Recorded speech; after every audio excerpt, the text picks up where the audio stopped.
Good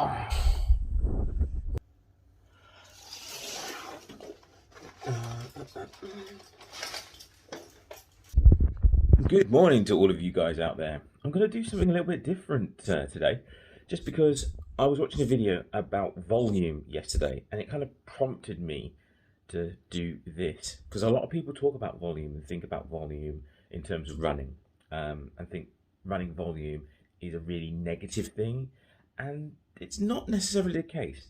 So I'm going to put this video out here this morning, but also I'm going to follow this up with kind of what's happening today, what I'm doing today. But I just wanted to put out there that volume's not a bad thing. I think people need to think about a few things first, and this video is really going to cover a few things that you might want to think about before you think about volume. So when you're thinking about volume, the very first thing you should think about is how much are you currently doing?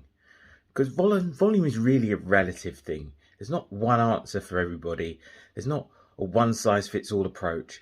There's not one way of doing it. So you really got to consider, where are you starting from? Something else to consider is, what is your end goal? And that's the actual two things that most people get wrong. They don't really consider what they're doing at the moment, and therefore increase their volume by too much. But they also don't think about what their end goal is. So why are they doing the volume in the first place? What specific aim are they looking to achieve? Therefore, there's no focus to what they're doing, and it all goes wrong. And that's where the risk of injuries and things like that starts to increase. So why might your risk of injury increase? Well, if you think about it logically, you do something for 1 minute and then you do something for 2 minutes, you're going to have an increased risk because you're doing it for longer. Also, when it comes to endurance training, the elements like fatigue come in and things like that. So it does start exponentially growing your risk of injury. So why would you do something for longer then? Well, the trade-off is that the longer you do something, the better you get at it. And when we say better, we're talking about adaptations, both physically and psychologically. So there is an increased benefit for doing things for a longer period of time.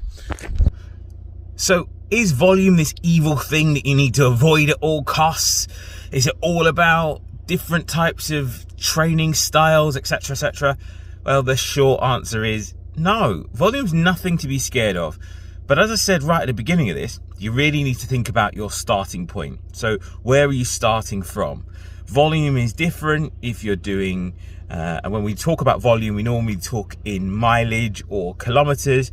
So volume is very different if you're the type of person who does 1 5K a week.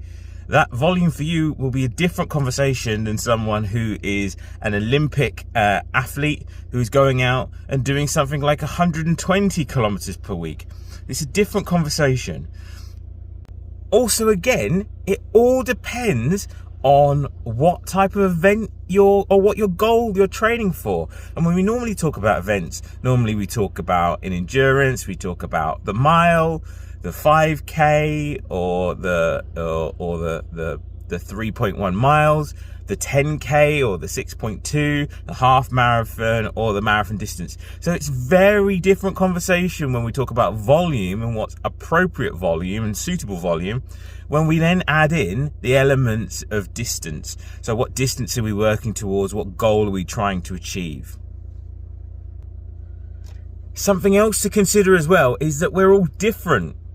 So what's suitable volume for me with my current volume and what goal I'm working for, so what's suitable for me wouldn't be suitable for someone else. So that individualized approach really needs to be taken as well.